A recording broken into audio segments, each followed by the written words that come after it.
चल रहा था आकृतियों की गणना करना, यानी कि फिगर काउंटिंग। और फिगर काउंटिंग में हमने वर्गों के अंदर जो है वो आपका कैसे काउंट करते हैं, वर्ग में वर्ग कैसे काउंट करते हैं, इसकी चर्चा कर ली थी। आज हम लोग बात करेंगे कि त्रिभुजों में त्रिभुज कैसे काउंट करेंगे, यानी कि त्रिभुज के अंदर जो है वो आपके त्रिभुज कितने। फिर त्रिभुजों को काउंट करने के बाद फिर हम लोग आगे बढ़ेंगे वर्ग में त्रिभुज काउंट करना, ठीक है। और जितनी भी मैं आकृतियां आज बनाऊंगा इन सारी की सारी पीडीएफ आपको मिलेगी। अगर आप यहाँ पर ना बना पाओ, ठीक, तो आप अपने आराम से यहाँ पर चीज बनाने की कोई ऐसी आवश्यकता नहीं, ठीक है। सबसे पहले अगर हम शुरुआत करेंगे त्रिभुजों में त्रिभुज ज्ञात करना, तो कुछ बेसिक फिगर्स हैं, इन बेसिक फिगर्स की बात करेंगे। हालांकि ये एग्जाम में आपसे भले ही नहीं पूछे जाते हैं, लेकिन इन्हीं फिगर्स के माध्यम से आप बड़े बड़े फिगर्स में वो त्रिभुजों की संख्या को ज्ञात कर, यानी कि जब किसी भी त्रिभुज में एक बिंदु से लंब डाला जाए तो जो है वो त्रिभुजों की, यहाँ पर 3 लंब पड़ रहे हैं और यहाँ पर जो है आपके, यहाँ पर आप देखोगे तो किसी एक बिंदु से लंब डाला है, या हम कह सकते हैं कि हमने उसको वर्टिकल डिवाइड किया है। दूसरे टाइप में अगर बात करेंगे, यहाँ पर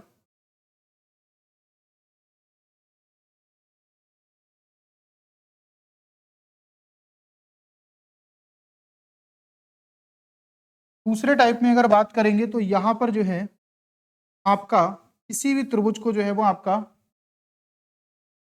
क्षैतिज जो है वो आपका डिवाइड किया। अगर आपको त्रिभुज में कुछ, तो इसमें जो है त्रिभुजों की संख्या कितनी होती है ये आपको पता। हम धीरे धीरे बेसिक से और अच्छे प्रश्नों की तरफ बढ़।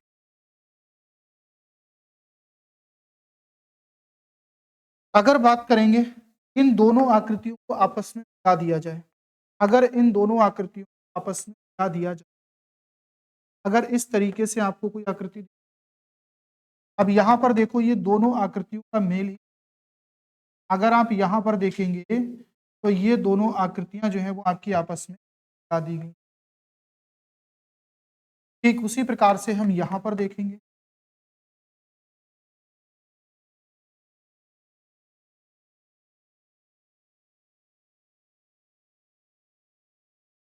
अगर बात करेंगे आपके 4 बिंदु लंब पड़े हुए, 4 ही आपकी जो, आपको इनमें त्रिभुजों की आसान है, आप बड़ा भी होगा निकाल भी सकते, लेकिन इन्हीं के माध्यम से जो है वो हम लोग बड़ी बड़ी और आकृतियां मिलेंगी। देखो अगर आपके सामने कोई भी आकृति इस तरीके से और उसमें अगर आपको त्रिभुजों की संख्या चाहिए, तो आप क्या करेंगे कि यहाँ पर इसकी नंबरिंग करेंगे, सर 1 और 2 नंबरिंग करने के बाद 1 और 2 नंबरिंग करेंगे और इन नंबर्स को सभी को जो है वो आपस में 2 और 1 3, और आपको दिख भी रहा होगा कि सर 3 त्रिभुज कौन कौन से हैं। एक सर ये छोटा वाला त्रिभुज हो जाएगा आपका, उसी प्रकार से एक ये छोटा वाला हो जाएगा। अगर इन दोनों को आपस में मिला देंगे, एक आपका ये बड़ा वाला त्रिभुज, टोटल संख्या कितनी होगी यहाँ पर 3। लेकिन यहाँ पर गिनना आसान है, लेकिन जैसे जैसे आकृति बड़ी होती जाती है वैसे हमारे लिए गिनना आसान नहीं होता। इसीलिए हम तरीका लगाते हैं कि अगर यहाँ पर 1 2 और 3, इन सभी को अगर हम आपस में ऐड कर देंगे, तो 1 2 3 को ऐड करेंगे तो यहाँ पर नंबरिंग करेंगे सर 1 2 3 और 4, अगर इनको आपस में ऐड करेंगे 1 2 3 और 4 को आपस में ऐड करेंगे 4 3 7 और 3 कितना आ जाएगा। यानी कि अब जरूरी नहीं कि लंब ऐसा ही डाला जाए।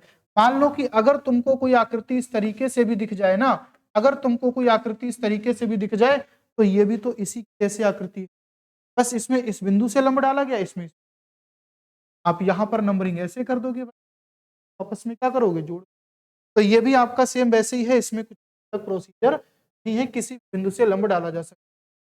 यहाँ पर देखो ये पड़ा हुआ है 1 2 3 4 और 5, तो आपस में जोड़ देंगे तो 4 5 9 3 12 और 3 कितना आ जाएगा 15। यहाँ पर जो कोई दिक्कत इसमें, अगर ये इस प्रकार से क्षैतिज में डिवाइड किया जाए तो आप नंबरिंग ऊपर से करेंगे सर 1 और 2, और जो सबसे बड़ा वाला नंबर आएगा वही आपकी क्या होगी, त्रिभुजों की संख्या होगी। यहाँ देखो 1, 2 और 3, ये सबसे बड़ा वाला नंबर जो आएगा यही क्या होगी, त्रिभुजों की संख्या, यानी कि 3। यहाँ अगर नंबरिंग करेंगे 1, 2, 3 और 4, तो यहाँ पे यहाँ पर अगर नंबरिंग करेंगे तो 1, 2 और 5, तो यहाँ पे कितनी, तो यहाँ पर जो त्रिभुजों की संख्या है वो कितनी, यानी कि कहने का मतलब ये है, आप एक बात और भी कह सकते हो कि इसमें देखो क्षैतिज रेखाएं कितनी है, इसके अंदर त्रिभुज, यहाँ पर क्षैतिज रेखाएं देखो कितनी है, 1, 2 और 3, तो इसमें त्रिभुज कितने हैं, 3। यहाँ पर क्षैतिज रेखाएं देखेंगे सर 1, 2 और 3, तो इसमें त्रिभुज, सॉरी 4, इसमें कितनी है, 4, तो त्रिभुज कितने हैं? और इसमें कितने, तो इस प्रकार से जितनी क्षैतिज रेखाएं उतनी ही आपकी त्रिभुज तभी हो सकती है, ये भी आप मान सकते हैं। इसके बाद में यहाँ पर देखो, यहाँ पर अब क्या किया गया कि इन दोनों को आपस में क्या कर दिया गया, मिला दिया गया है। जब इन दोनों को आपस में मिला दिया गया है तो इसमें जब हम त्रिभुजों की संख्या निकालेंगे तो यहाँ पर देखो नंबरिंग करेंगे 1 और 2, ऊपर भी उसी प्रकार से नंबरिंग करेंगे 1 और 2, यहाँ पर जोड़ेंगे तो कितना मिलेगा, 3, और यहाँ पर जोड़ेंगे तो कितना मिलेगा, 3। इस 3 को आपस में जोड़ देंगे और कितना मिल जाएगा आपको। उसी प्रकार से यहाँ देखो सर 1, 2 और 3, यहाँ भी 1, 2 और 3, यहाँ भी 1, 2 और 3, तो 2 और 1, 3 और 1 कितना मिलेगा, 4। 4 यहाँ से आएगा, 4 यहाँ से आएगा और 4 यहाँ से, हाँ 3, 2, 5 और 1, 6, कितना होगा, 6। यहाँ पे कितना आएगा आपका, 6, तो 6 यहाँ से आएगा और उसी प्रकार से 6 यहाँ से आएगा और 6 यहाँ से आएगा, तो 6 कितना हो गया मेरे भाई, 18। आप एक काम और भी कर सकते हो कि जब आपने नीचे वाले काउंट किए तो 2 और 1 कितना आया, 3। अब आप इसको 2 से गुणा कर दो तब भी कितना मिलेगा, क्यों, क्योंकि आपको पता है कि नीचे से भी 3 है, ऊपर से भी 3 है, और आप ये देख लो कि आपने नीचे वाले को जोड़ा और उसके बाद जितनी भी क्षैतिज रेखाएं उतने से गुणा कर दो। देखो इसमें 2 क्षैतिज रेखाएं थी, 2 से गुणा कर दी, इसमें 3 क्षैतिज रेखाएं हैं, तो नीचे वाले का जोड़ कितना आ रहा है, 6, और 6 को 3 से गुणा कर सकते हैं, 18। उसी प्रकार से यहां पर देखो अगर नंबरिंग लिखेंगे 1, 2, 3 और 4, तो 4, 3, 7, 2, 9 और 1 कितना आ जाएगा, यानी कि यहां से 10 आया, और क्षैतिज रेखाएं कितनी है सर, 1, 2, 3 और, तो 10 की 4 से गुणा करेंगे, 10 चौक कितना आ जाएगा सर, 40। इसके बाद में यहां देखो अगर देखेंगे सर 1, 2, 3, 4 और 5, 4, 5, 9, 3, 12, 2, 14 और 1, 15। 15 के बाद में सर ऊपर अगर क्षैतिज रेखाएं देखेंगे 1, 2, 3, 4 और 5, 15 की 5 से गुणा करेंगे बराबर कितना आ गया सर, यानी कहने का मतलब यह है कि इसमें आपको केवल और केवल एक बिंदु से लंब डाला गया है, इसलिए आप केवल इसकी नंबरिंग करो, और नंबरिंग करने के बाद में सीधे सीधे नंबरों को आपस में जोड़ दो, और जोड़ने के बाद में आपको त्रिभुजों की संख्या मिल जाएगी। यहाँ पर क्या है कि आप देखो कि कितनी क्षैतिज रेखाएं हैं, और जितनी क्षैतिज रेखाएं उतनी ही त्रिभुजों की संख्या होगी।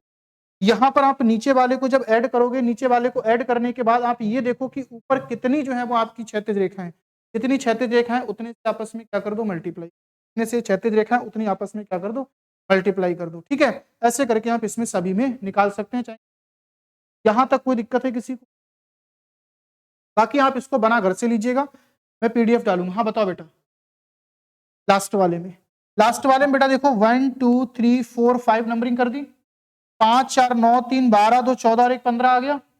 अब यहां पर देखो बेटा 1, 2, 3, 4, 5, 5 क्षैतिज रेखाएं हैं, तो हमने 5 से गुणा, 15 अपना कितना,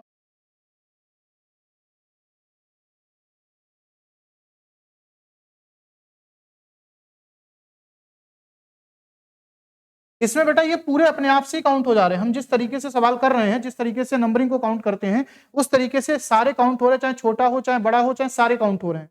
ठीक है, अपने आप से सारे काउंट होते हैं। ठीक है, तो इन तीनों टाइप में अगर कोई सवाल मिलेगा तो उसमें दिक्कत है। आगे देखते हैं कि आकृति आपको अगर कुछ इस प्रकार से मिल जाए, आप लोग निकालने की कोशिश करिएगा। मैं जो आकृतियां बना रहा हूं अगर आप उसमें निकालने की कोशिश करिए, लेकिन मैं आपको बताता जाऊंगा। आकृति अगर आपको कुछ तरीके से मिल जाए, यहाँ पर दोनों हैं, यहाँ पर एक, फिर इसके बाद में दूसरा देखो, यहाँ पर आपके जो लंब डाले गए हैं बिंदुओं से, में आपको ये पूरी लाइन नहीं मिलेगी, यहाँ भी पूरी। तीसरा देखो,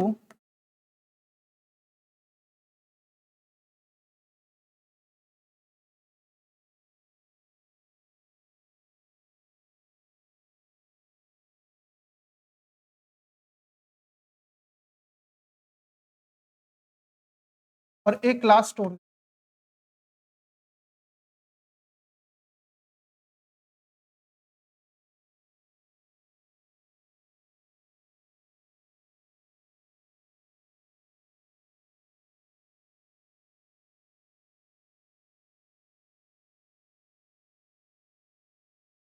अभी तक क्या था, लंब जैसे वहां डाले गए थे वैसे यहां डाले गए, लेकिन ये जो क्षैतिज रेखाएं थी ना, एक दूसरे से आपस में मिल रही थी उत्तर वाली रेखा, लेकिन यहां पर क्षैतिज रेखाएं, तो यहां पर जो है वो हम कैसे करेंगे देखो। अब आप मुझे बताइए कि अगर हम इसकी नंबरिंग करेंगे 1 2 3 और यहां से 3 2 5 और 1 कितना मिलेगा। अच्छा, हमने जो नंबरिंग की है, जो त्रिभुज बनेगा वो इस क्षैतिज रेखा से होते हुए तो बनेगा। अगली बार जो त्रिभुज हमारा बनेगा वो इस क्षैतिज रेखा पर बनेगा। इसकी भी नंबरिंग हम 1 2 3 कर सकते हैं क्योंकि पूरी मिली हुई। अब इसकी जब नंबरिंग करेंगे तो 1 2 क्या 3 कर सकते हैं? नहीं, क्योंकि आगे रेखा। आप देखो, आप जो भी नंबरिंग कर रहे थे वो नंबरिंग करते समय आपको हर किसी के नीचे क्षैतिज रेखा, जब तक आपको नीचे क्षैतिज रेखा नहीं होगी ना तब तक वो त्रिभुज, यहाँ पर हर जगह आपकी सारी मिली हुई है, तभी मैंने हर जगह मिली हुई है, नीचे से जितना आएगा ऊपर से इतना आएगा, तभी हमने मल्टीप्लाई। लेकिन यहां पर आप मल्टीप्लाई नहीं कर सकते हो। क्यों नहीं कर सकते हो? क्योंकि यहां पर सारे के सारे क्या है, अलग अलग है। यहां पर आप जो है वो मल्टीप्लाई नहीं कर सकते हो क्योंकि यहां पर सभी क्या है, अलग अलग है। तो अब जरा देखो, यहां पर अगर हम देखेंगे तो यहां से भी 6 आ रहा है और यहां से भी कितना मिलेगा, और यहां से अगर हम काउंट करेंगे तो कितना मिलेगा आपको। अब इन सभी को आपस में जोड़ देंगे, 6 प्लस में 6 और प्लस में 3, तो 6 और 6 12 और 3 कितना आ जाएगा। इसके बाद में देखो यहां पर 1 2 3 4 और 5, इसके बाद में 1 2 3 और 4, यहां भी आपका 1 2 3 और यहां भी आपका 1 और, तो यहां से देखो 1 2 3 4 5 करेंगे, 4 5 9 3 12 2 14 और 1, यहां से देखो 4 3 7 2 9 और 1 कितना आ जाएगा। यहां से देखो 3 2 5 और 1 कितना आ जाएगा। यहां से देखो 2 और 1 कितना आ जाएगा। अब इन्हीं नंबर्स को आपस में जोड़ देंगे, 15 प्लस में 10 प्लस में 6 प्लस में 6 और 3 9, 9 और 16 9 और 10 19, 19 में अगर 15 जोड़ेंगे 19 और 15 कितना होता है, त्रिभुजों की संख्या आएगी वो कितनी आ जाएगी। किसी को कोई दिक्कत?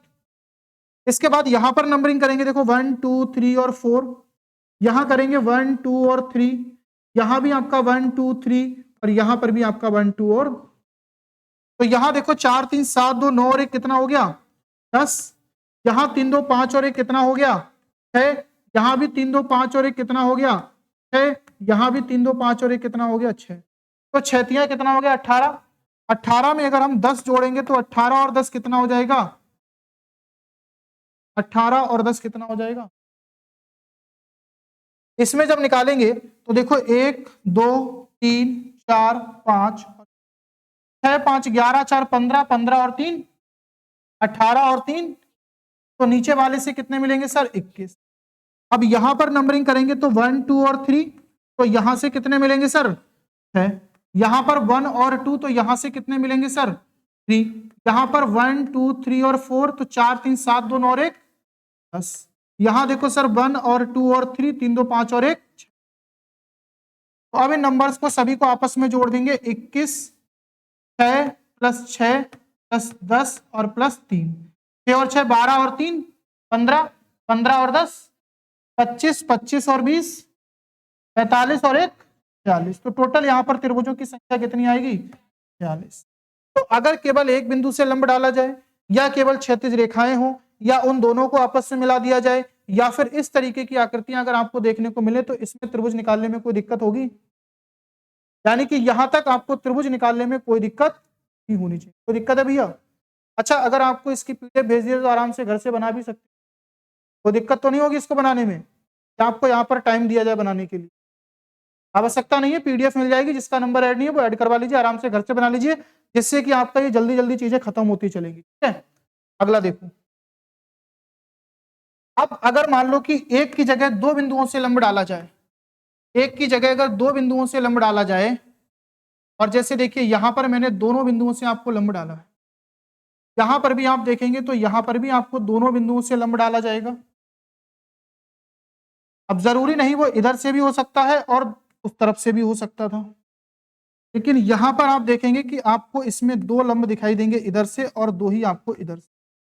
फिर इसके बाद में इसमें आपको यहां पर 3 जो है वो लंब दिखाई देंगे, 3 इधर से और 3 ही आपको इधर से।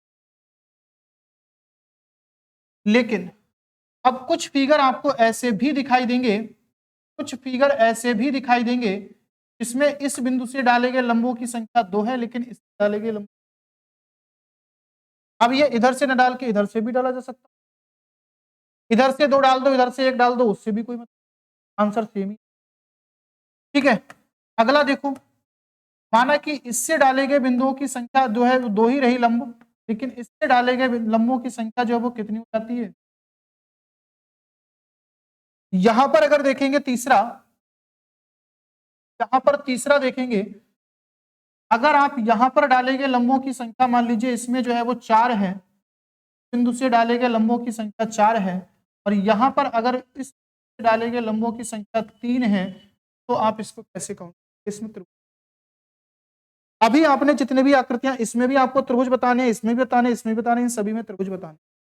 तो एक बात बड़े ध्यान से सुनना कि अगर अगर दोनों बिंदुओं से डाले गए लंबों की जो संख्या है ना वो बराबर हो, अगर दोनों बिंदुओं से डाले गए लंबों की संख्या कैसी हो, बराबर हो, अगर दोनों बिंदुओं से डाले गए लंबों की संख्या अगर बराबर होती है, तो आप मुझे एक बात बताओ, अच्छा अगर ये आकृति मान लो ऐसे करके बनी हो, एक ये आकृति बनी हुई है और फिर एक आकृति, इन दोनों आकृतियों को मिक्स करके तो ये आकृति बनाई गई है। अगर इसमें नंबरिंग करेंगे तो ऐसे करेंगे सर 1 और 2, और इसमें नंबरिंग करेंगे तो ऐसे करेंगे 1 और, इसका मतलब इधर से नंबरिंग करेंगे तो 1 और 2 आएगा, और इधर से नंबरिंग करेंगे तब भी 1 और 2 आएगा।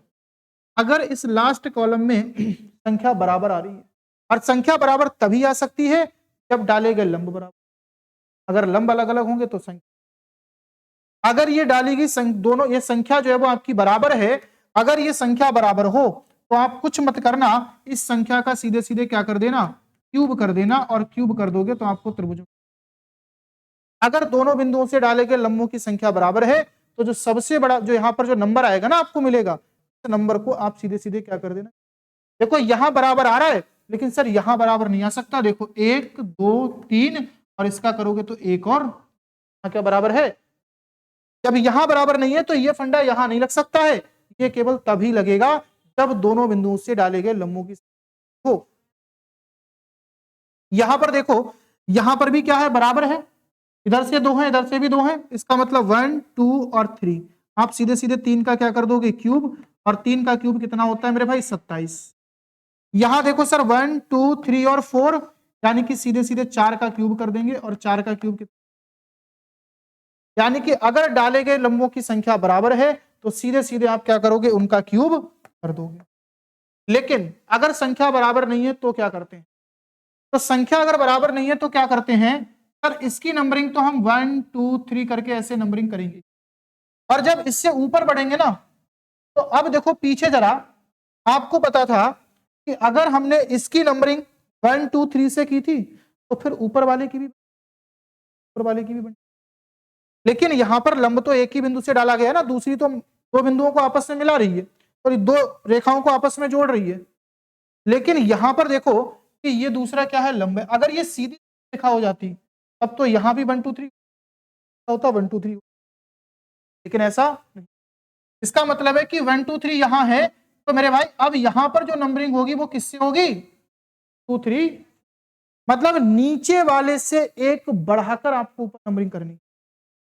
यहां पर सर 1 2 और 3 की नंबरिंग हो गई, अब यहां करना है 2 3 और 4 से, इससे ऊपर जाओगे तो कैसे करोगे, 3 4 और 5, और इससे ऊपर जाओगे तो क्या करोगे, 4 5 और,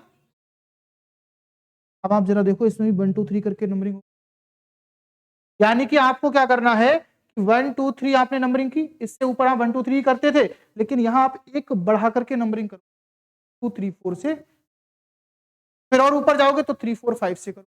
अब वहां पर भी आप अलग अलग जोड़ते थे, इनको भी अलग अलग जोड़ लो, 3 2 5 और 1, यहां भी देखो 4 3 7 और 2, तो यहां पर 9 और 6 कितना आ जाएगा। उसी प्रकार से यहां पर देखो 2 3 और 1 4, 4 3 7 2 और बार बार 4 हो जाता है, 6 आएगा, 3 2 5 और 1 6, 4 3 7 2, 4 5 9 3 12, 6 5 11 4। अब इन सभी को अगर आपस में जोड़ देंगे तो 12 और 15 27, 9 और 6 15 15 30 और 12 42। यहां से कितना आएगा? ये समझ में आया कि अगर दी गई लंबों की संख्या बराबर है, अगर लंबों की संख्या जो है वो बराबर है, तो बराबर होने के केस में क्या करोगे कि जो सबसे बड़ा वाला नंबर है उसका क्या कर देंगे, क्यूब कर देंगे।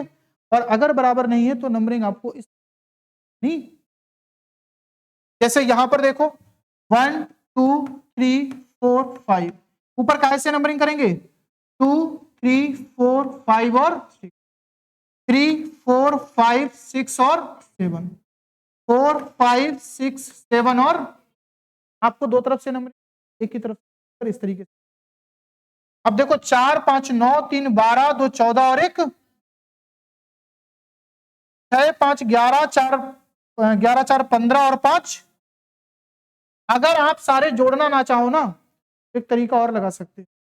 एक बात बताओ कि यहां 15 आया, ऊपर कितना आया 20, कितने का डिफरेंस है 5 का।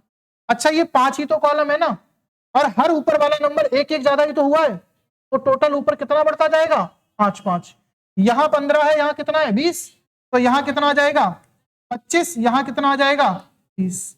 अगर देखो जैसे यहां पर देखो, यहां पर 6 आया था, सबसे बड़ा वाला नंबर या कॉलम कितने 3, तो 6 3 9 हुआ, 9 3 12 12 3 तरीके से बढ़ता गया। तो ये भी बढ़ा सकते हो, जोड़ना ना चाहो तो भाई। तो यहां पर देखो 30 15 और 25 कितना होगा 40, 40 और 30 70 और 20, तो यहां त्रिभुजों की संख्या कितनी आ जाएगी 90।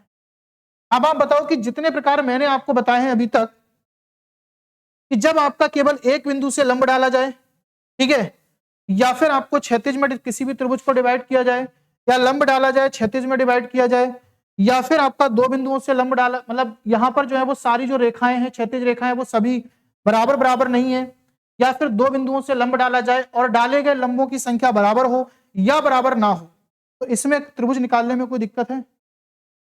बताओ भाई, कोई दिक्कत? कोई दिक्कत नहीं। अब हम बात करेंगे कि जब तीन बिंदुओं से आपका लंब डाला जाए, जब तीन बिंदुओं से लंब डाला जाए तो उस केस में आप आंसर कैसे देंगे। जैसे कि सबसे पहले की अगर बात करूंगा, सबसे पहला आपका यही हो जाता है, यहां पर देखो तीनों बिंदुओं से आपका लंब डाला गया है। अब जरा आप इसमें त्रिभुज काउंट करके बताओ कितने हैं, मैं 1 मिनट में आया। इसमें त्रिभुज काउंट करो कितने हैं, फिर हम बताते हैं आपको कि कितने त्रिभुज हैं।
पर चर्चा करेंगे।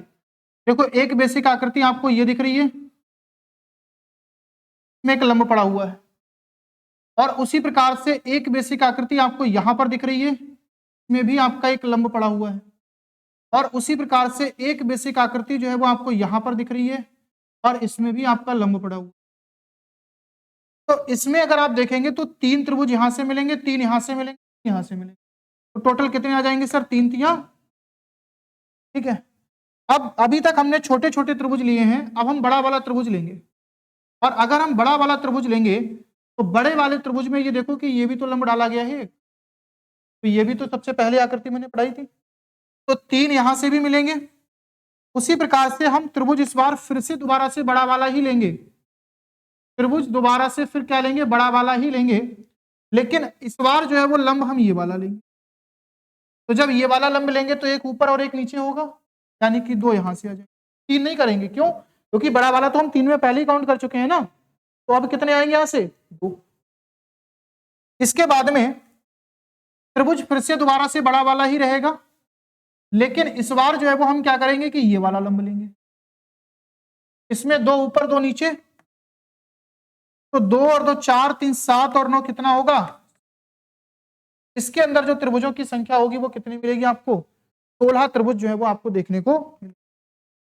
अगली 2 आकृतियां और देखिए, जैसे कि अगर मान लो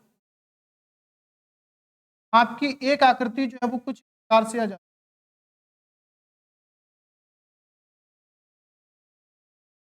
या फिर अगर बात करें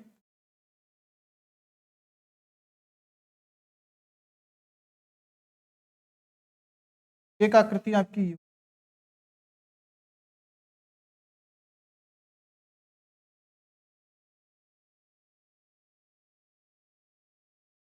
इनमें त्रिभुजों की संख्या कैसे ज्ञात?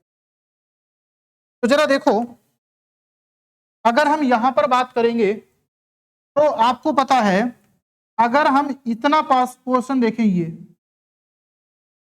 इतना पोर्शन कुछ इस तरीके से आपका बना हुआ होगा, और उसी तरीके से तरीके से नीचे ऐसे होगा, और उसी तरीके से ये इधर वाला भी क्या है आपका अलग अलग है।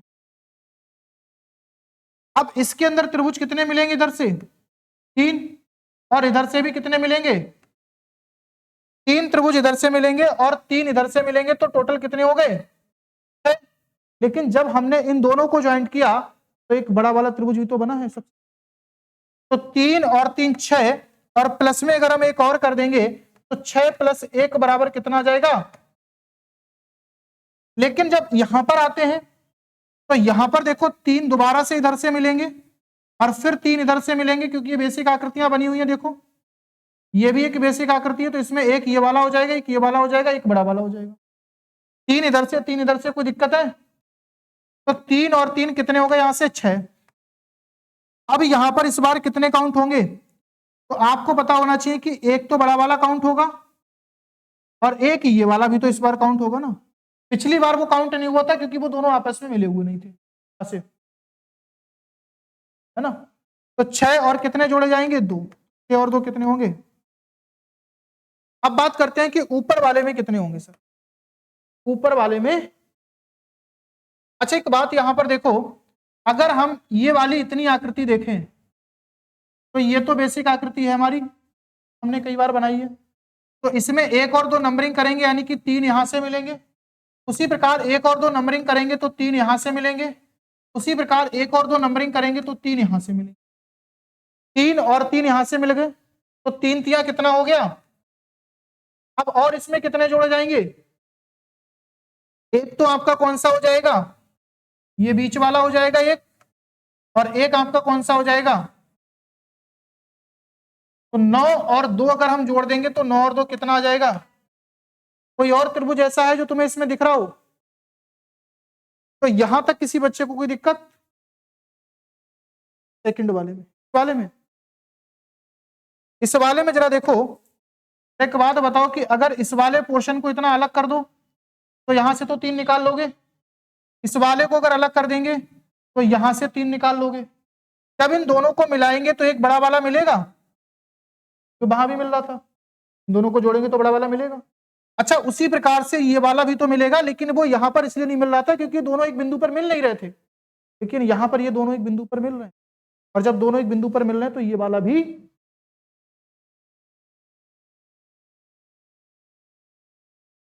इसमें जो लंब पड़ा हुआ है बेटा, तो लंब पड़ने से एक तो ये वाला बन रहा है, तुम कह रहे हो एक ये बन रहा है, तो बेटा इसको हम ऐसे करके काउंट कर नहीं चुके उस वाले में, है ना, वो उसमें ही काउंट हो गया है। अब हम बात करते हैं कुछ सममित आकृतियों की, कि त्रिभुज की कुछ सममित आकृतियां होती हैं, कैसी हैं देखिए।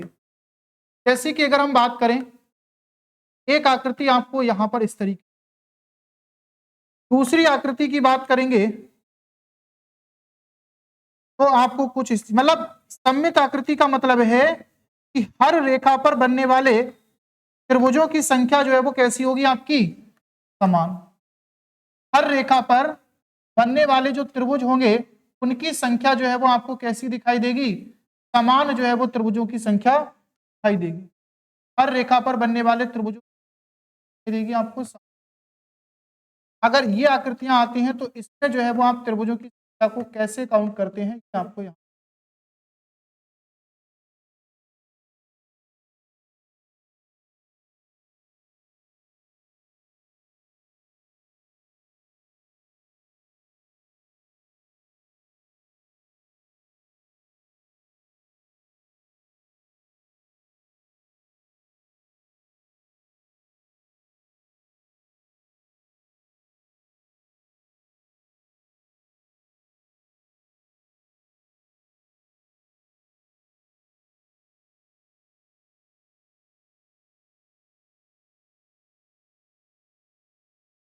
ठीक है। अब देखो इसके लिए अगर हम बात करेंगे कि त्रिभुजों की संख्या को कैसे ज्ञात करेंगे, एक बार तुम लोग तीसरे वाले में जरा निकाल के देखो, पता है कैसे निकालेंगे। देखो इसमें सूत्र भी प्रयोग हो सकता है और सूत्र के अलावा हम लोग इसको ट्रिक के माध्यम से भी कर सकते हैं। इसके लिए सूत्र की अगर बात करेंगे कि सूत्र जो है वो आपका कौन सा प्रयोग होता है, जहां पर हम इसको सूत्र लगा करके भी आंसर दे सकते हैं। तो देखिए वहां पर आपको ध्यान रखना होगा, वहां पर आपको जो ध्यान रखना होगा वो ये रखना होगा कि जो क्षैतिज रेखा है ना उनकी संख्या क्या है, यानी कि क्षैतिज रेखाओं की संख्या पर आपका सूत्र डिपेंड करेगा। क्षैतिज रेखाओं की संख्या, अगर क्षैतिज रेखाओं की संख्या सम है या क्षैतिज रेखाओं की संख्या, अगर क्षैतिज रेखाओं की संख्या आपको सम मिलेगी n ब्रैकेट में n प्लस आपका 1 और ब्रैकेट में आपका हो जाएगा 2n प्लस का 1 अपॉन में कितना आ जाएगा 8। और अगर यहां पर क्षैतिज रेखाओं की संख्या आपको विषम दिखेगी तो n ब्रैकेट में n प्लस का 1 एंड 2n प्लस का 1 अपॉन में 8 और माइनस का कितना, माइनस केवल एक नंबर बढ़ेगा आपका, कौन सा, माइनस का। माइनस का जो है वो आपका केवल 1 यहां पर बढ़ेगा, कर लेना n प्लस। ये तरीका हम बता दे रहे, लेकिन इसके अलावा दूसरा भी तरीका होता है, वो भी आप देख लेना। तो अगर मैं बात करूंगा कि अगर सम संख्या है तो ये फार्मूला लगाएंगे और विषम संख्या है तो ये वाला फार्मूला लगाएंगे। अब जरा आप यहां पर देखो, यहां पर जो क्षैतिज रेखाओं की संख्या, ये वाली क्षैतिज रेखाओं की बात कर रहे हैं, इसमें कितनी है, सम, यानी कि 2 है। 2 है तो ऊपर वाला फार्मूला लगाएंगे, यानी कि वहां पर हम कितना रखेंगे, 2, और 2 प्लस 2 कितना हो जाएगा, 4। 2 प्लस 2 कितना हो जाएगा आपका, 2 प्लस 2 4, और फिर इंटू में कितना करेंगे, 2 दूनी 4 और 1 5, और अपॉन में कितना है 8। अब देखो 4 दूनी 8 होता है, 8 से 8 क्या हो गया, कैंसिल, बचा कितना, यानी कि जब आपकी क्षैतिज रेखाओं की संख्या सम है तो आपको ऊपर वाला फार्मूला प्रयोग करना है। यहां देखो कितनी है क्षैतिज रेखाओं की संख्या, 1 2 3 और 4, तो यहां भी भाई देखो भाई यहां 4 आएगा, 4 इंटू कितना हो जाएगा 6, और 4 दूनी 8 और 1 9, अपॉन में कितना आ जाएगा सर 8। 4 दूनी कितना होगा 8, और 2 तिया कितना होगा 6, और 3 नेम कितना होगा, तो यहां से त्रिभुजों की संख्या, यानी कि अगर आपकी क्षैतिज रेखाओं की संख्या सम है तो इस फार्मूले में वैल्यू रख करके आप इसमें त्रिभुजों की संख्या डाल सकते हो, हर जगह ये फार्मूला लगेगा आपको। दूसरा, यहां पर क्षैतिज रेखाओं की संख्या विषम है, कितनी है 3, तो अब 3 रखना पड़ेगा, 3 इंटू 3 और 2 कितना आएगा 5, और साथ में 3 दूनी 6 और 1 कितना होगा 7। लेकिन उसमें अब 7 इनमें से कोई 8 से कट तो सकता नहीं है, तो भैया इसमें इसीलिए पहले -1 किया गया है। पहले क्या किया गया -1। क्यों? क्योंकि आपको पता है अगर हम यहां पर n रखेंगे तो ये भी विषम होगा, और विषम में अगर 2 जोड़ेंगे तब भी विषम होगा, और अगर हम विषम में 2 से गुणा करके 1 जोड़ेंगे तब भी विषम होगा। तो ऊपर तो सारे नंबर विषम मिलेंगे, और अगर विषम मिलेंगे तो हम जब तक 1 माइनस नहीं करेंगे तब तक नंबर को सम में लेके और नीचे सम संख्या। तो 3 पच्चे 15 सत्ते कितना होता है 105, और 105 में से अगर हम 1 को माइनस करेंगे तो कितना आएगा 104, और इसे 8 से काटेंगे तो कितना आएगा, देखो 8 एकम 8 हो जाएगा, और कितना बचा आपका 8 या 13 8 100। यहां पर देखो 1 2 3 4 5 है ना, तो n की वैल्यू कितनी रखी जाएगी 5, और 5 और 2 कितना होगा 7, 5 दूनी 10 और 1 11, माइनस का कितना होगा 1/8 आ जाएगा। अब देखो 11 पंजे 55, किसी की गुणा कर लो, 11 पंजे 55 या 5 सत्ते 35, 35 से गुणा 11 से करोगे तो 11 पंजे कितना आएगा 55, और माइनस का अगर देखेंगे तो 11 यहां पे कितना हो गया 35, और 11 पंजे 55 कितना बचा 5, 11 तिया 33 और 5 38, माइनस का 1/8, तो 384 माइनस अपॉन में कितना आ गया 8, 8 से काटेंगे 8 चौक 32, कितना बचा यहाँ पर 6, तो 8 8 64, यानी कि यहां से कितना मिल जाएगा 48। तो पहला तो तरीका यह है कि यहां पर जो है वो आप सीधे सीधे फार्मूला लगाओ, और फार्मूला लगा करके जो है वो आप आंसर।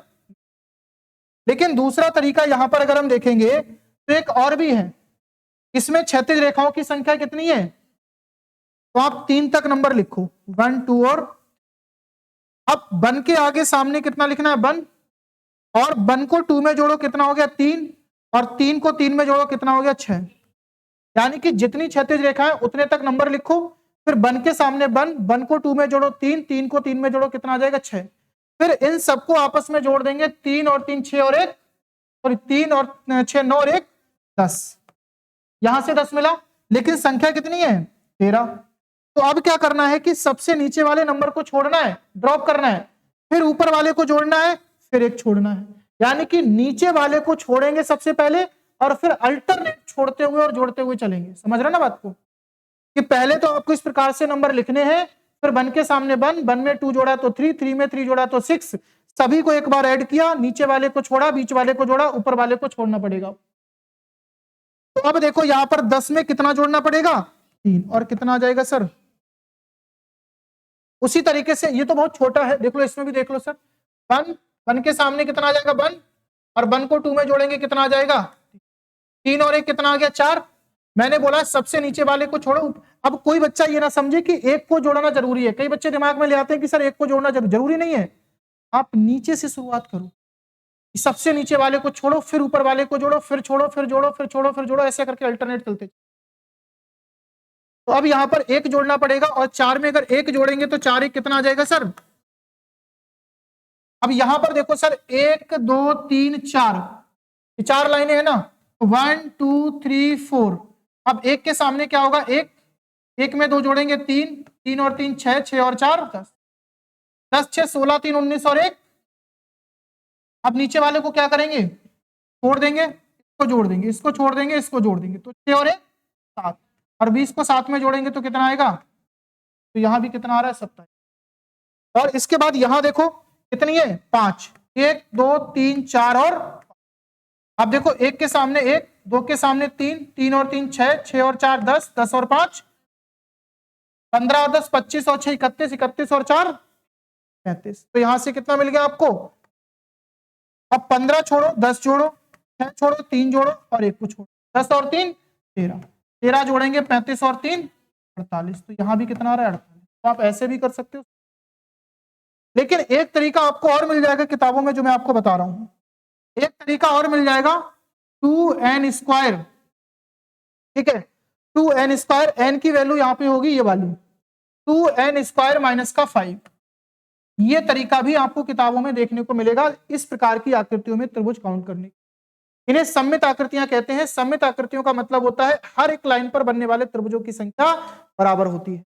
यहां पर देखो 1 2 और 3 है, 1 2 और 3 है, 1 2 और 3 है, हर रेखा पर बनने वाले त्रिभुजों की संख्या। तो भैया ये वाला भी फार्मूला लगता है, देखो जरा ये वाला फार्मूला अगर तुम यहां लगाओगे तो भैया एन की वैल्यू कितनी रखेंगे आप, 3, 3 का स्क्वायर कितना होगा 9, 9 दूनी कितना होगा 18, और 18 में से 5 जाएगा तो कितना बचेगा 13। देखो यहाँ 13 दे रखा है। यहां पर देखो 2n स्क्वायर माइनस 5 लगाएंगे तो 2n स्क्वायर माइनस 5, एन की वैल्यू कितनी है 4 का वर्ग करेंगे 16 दूनी 32, और 32 में से 5 को माइनस करेंगे तो कितना आएगा सर 27, यहां भी कितना है 27। लेकिन सर यही तरीका जब यहां लगाते हैं 2n स्क्वायर माइनस 5, एन की वैल्यू कितनी है 5, 5 का वर्ग 25, 25 दूनी 50, और 50 में से 5 माइनस करते हैं तो बराबर कितना आता है 45, लेकिन यहां कितना है सर 48। तो ध्यान रखना यहां देखो जब 2n स्क्वायर माइनस 5 लगाओगे तो 2n स्क्वायर माइनस 5 लगाने का मतलब है कि सर n की वैल्यू कितनी है 2, 2 का वर्ग कितना होगा 4, 4 दूनी 8, 8 में से 5 माइनस करेंगे कितना बचेगा 3, लेकिन हमारा आंसर कितना।